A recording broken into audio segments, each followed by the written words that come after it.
Hello, I'm Kelly and this is Angie. And we're going to be having a chat about last week's episode of Once Upon a Time. Called That Still Small Voice, episode 5 of season 1. The basic premise of the episode is let your conscience be your guide, which is the theme from Pinocchio.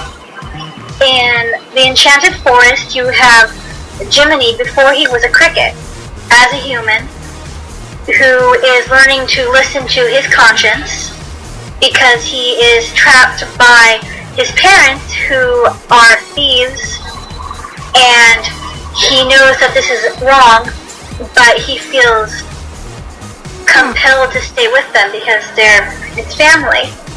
And so he is doing things that he knows are wrong and is not listening to his conscience. And so it's the journey of how he comes to become the Jiminy Cricket that we all know and love. And then in Storybrooke, we have the side story of Mary Margaret and John Doe, or David Nolan as he is now called.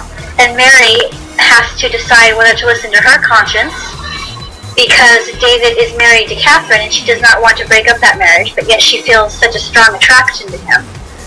And she really just wants to kiss him and forget about that there even is a person called Catherine. And who the heck would call their dog Ajax anyway? I mean, it's a trainer. Yeah, stupidest name ever.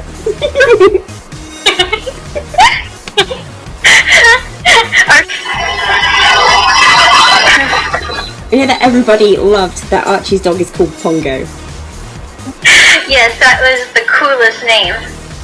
I really wanted there to be a Perdita as well. Maybe Pongo will meet her at some point in the series. And have 101 puppies, yay! Well, we could have little Dalmatian dogs running all through Storybrooke. Does that mean that Regina is going to be like Cruella de Vil and want to make lots of coats? Well, she already is very Cruella de Vil-ish, so why not? And it's Emma's first day on the job as deputy sheriff. She doesn't want to wear the uniform, but she's told she has to wear the badge. She puts on the badge, and then there is kaboom! Yes, there's a huge kaboom in the mine in the town, which we believe is probably the Seven Dwarves mine. And it's just been sitting there all this time, but because the curse is weakening, the ground in it or something is weakening. Something like that. So anyway, everyone in town... curse? You know, she's starting to break the curse. Exactly. So it's totally Emma's fault. Well, of course, everything is Emma's fault. At least in Regina's eyes. Well, anything that isn't Snow White's fault, of course.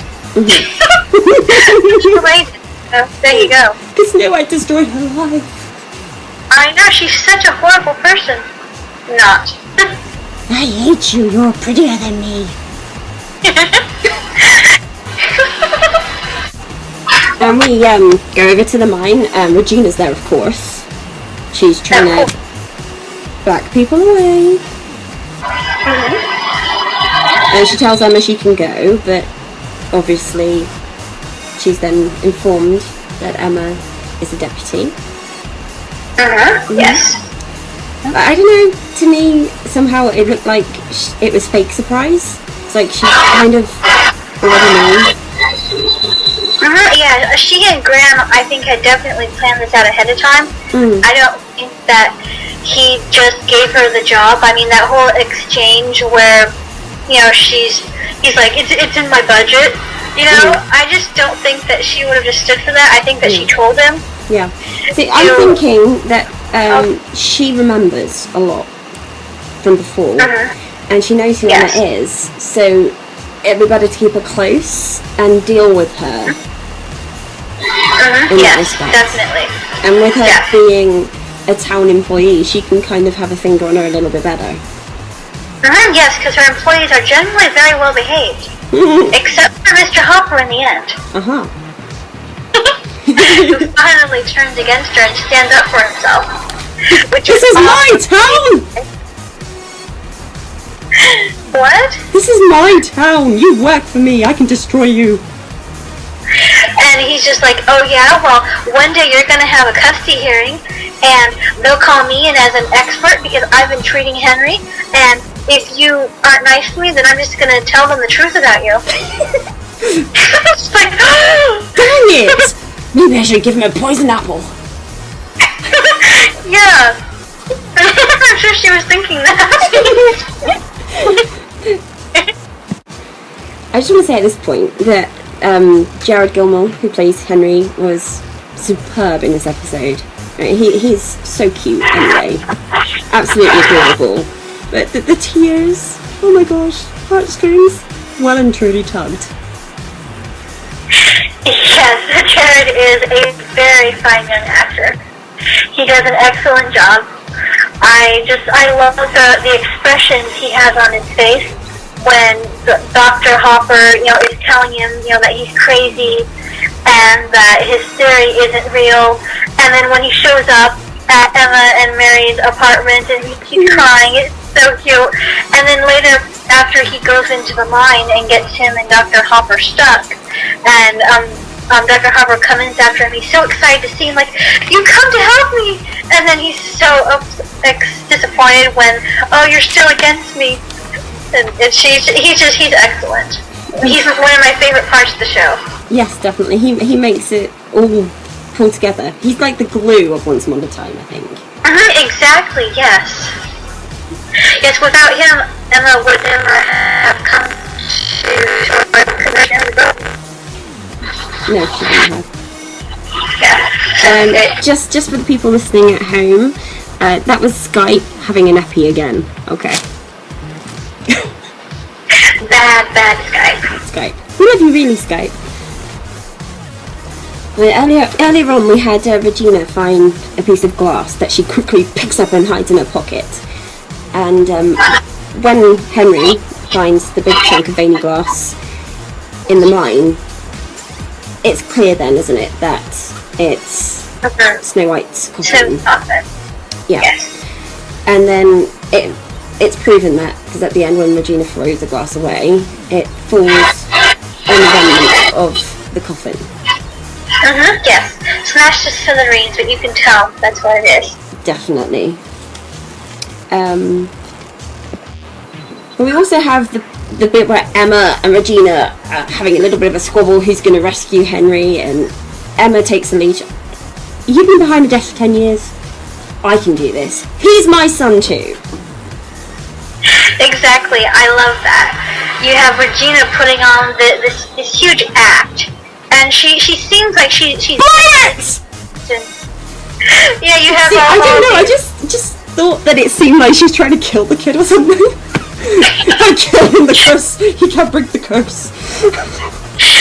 And when she and Graham and Emma are staring down into the shaft before Emma goes down, I could so see Regina just shoving Emma down the shaft. I'm sure she wanted to do that so bad.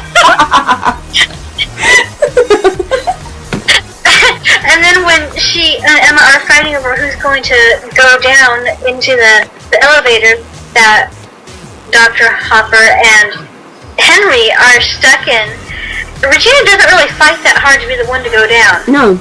I think more the fact that she feels like she should say that she should go. He's my son, and and Emma's like, he's my son too. And she's like, oh, okay, sure. If you want to risk your life, go ahead. Go on. Yeah, I might break a nail. Exactly. So Emma goes in, she rescues Henry. The lift is gonna fall. Oh no, poor Dr. Hopper. But he's saved by his trusty umbrella. And this brings us to a Lost moment. If you are a Lost fan, it's very reminiscent of Juliet's death scene when she is falling down the shaft, and he even says it's okay, just like she does. And we also have to mention the Apollo bars that Henry brings into the mine with him because of the nice Lost homage. Just had to mention those because, there are people out there who notice these things. Yeah, I didn't watch Lost, so they're totally lost on me. In Fairy Tale Land, we have Archie, Jiminy, and the parents, who are pretty darn funny.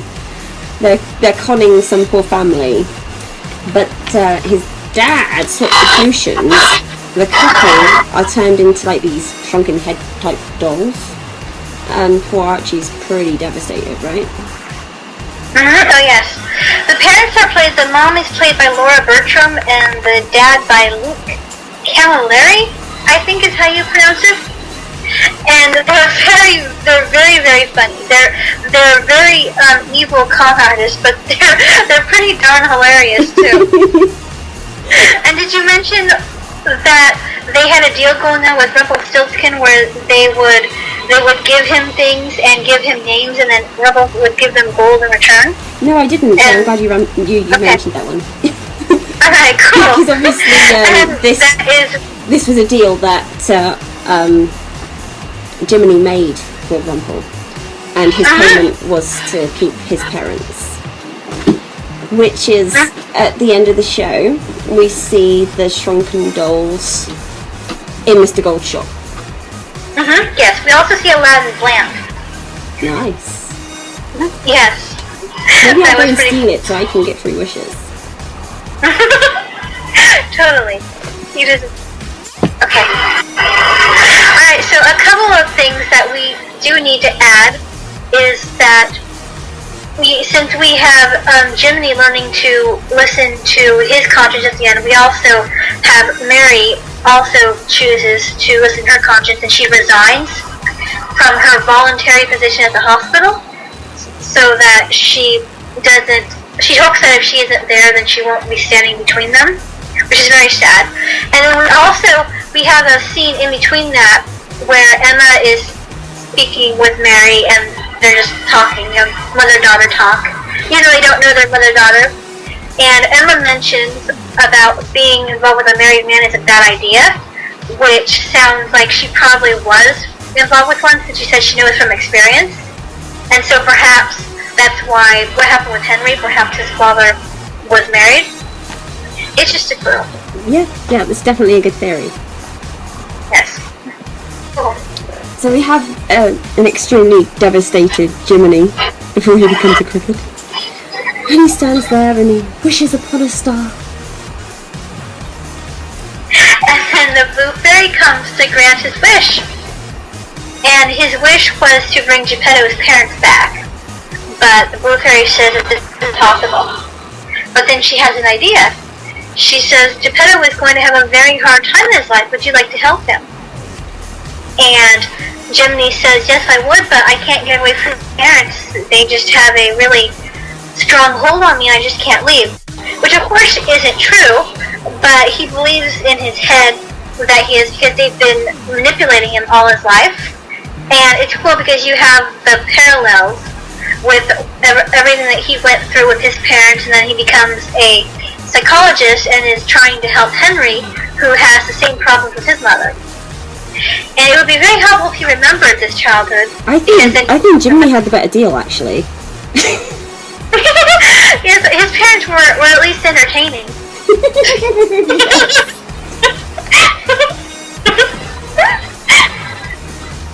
Anyway, so then the Blue Fairy asks him, well, what would you like to be so that you could be free? And then he thinks that he would like to be a cricket, because he's loved crickets all his life, and they represent freedom to him. And so then she says, I hear your wish. And then he turns into a cricket. He's all cute and chirpy. They have to have subtitles for his words, because his voice is so soft you can't hear it unless he's speaking into a microphone, like at the fairy tale council meeting in the pilot episode. Which, if you're wondering why you couldn't hear him, that's why. Because people have been asking why he was speaking English in the pilot, and then in this episode all he does is chirp. It's because it was a universal translator in that microphone. That works too. I like that idea. Or he had a Star Trek pin badge that translated his voice. That's true, that would also work. Or the microbes implanted into his tiny brainstem from Farscape. Okay. Or one of those universal translator chips in the ear. Yes, that would work too. And while we're on this off subject, I thought that Regina's office was so Star Wars with the monochrome. Yes. Like Darth Vader and the stormtroopers. Yes, that was cool. Yeah, I like that a lot. Yeah. She's very cold and evil and mean, but she has very sci-fi-ish fashion taste. Yes. So we were watching this episode together so that we could have a little chat, and when Dr. Whale's name came up, Kelly just burst out with a bit of giggles. And she did a very funny whale impression. Ooh, it's a beautiful boy.